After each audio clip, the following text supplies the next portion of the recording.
BRICS கூட்டமைப்பு கடந்த 2009ஆம் ஆண்டு பிரேசில், ரஷ்யா, இந்தியா, சைனா மற்றும் சவுத் ஆப்பிரிக்கா நாடுகளை இணைத்து உருவாக்கப்பட்டது இந்த பிரிக்ஸ் கூட்டமைப்பு. இது அமெரிக்கா மற்றும் ஐரோப்பிய நாடுகள் இல்லாத உலகின் ஒரு வலுவான கூட்டமைப்பு என்று நம்பப்படுகிறது. காரணம், இந்த கூட்டமைப்பில் ரஷ்யா, சீனா போன்ற உலக வல்லரசு நாடுகளும், இந்தியா போன்ற பொருளாதாரத்தில் முன்னேறிய நாடுகளும் அங்கம் வகிக்கின்றன.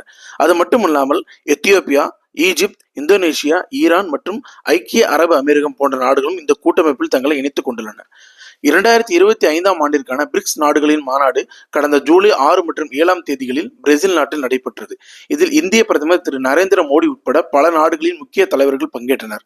ஆனால் இந்த பிரிக்ஸ் மாநாட்டிற்கு அமெரிக்க அதிபர் டொனால்ட் ட்ரம்ப் தனது எதிர்ப்பை தெரிவித்துள்ளார். காரணம், பிரிக்ஸ் கூட்டமைப்பு அமெரிக்காவிற்கும் அமெரிக்க டாலருக்கும் எதிரானது என்று அவர் சாடியுள்ளார். அவர் கூறியது போன்றே பிரிக்ஸ் கூட்டமைப்பு டாலரில் நிகழும் வர்த்தகத்தை புறக்கணிக்கின்றது.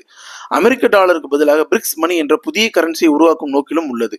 இன்று இது நடைமுறை இல்லை என்றாலும் வருங்காலத்தில் இப்படி ஒன்று நிகழுமானால் அது அமெரிக்க பொருளாதாரத்தையும் அமெரிக்க டாலர் மதிப்பையும் வெகுவாக பாதிக்கும் என பொருளாதார நிபுணர்கள் எச்சரிக்கின்றனர்.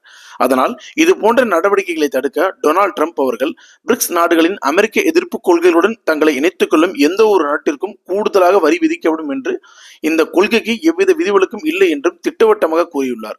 அது மட்டுமல்லாமல் தற்போது அமெரிக்க வெள்ளை மாளிகையில் நடந்த பத்திரிகையாளர் சந்திப்பு ஒன்றில் பிரிக்ஸ் 2025 மாநாடு பற்றி கேள்வி எழுப்பிய பத்திரிகையாளர் ஒருவருக்கு டொனால்ட் ட்ரம்ப் இவ்வாறு பதிலளித்துள்ளார்.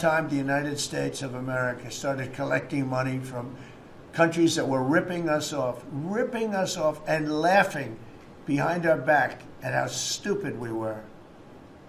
Okay? Thank you. Mr. President, Yellow, in the yellow. I'm in tariff.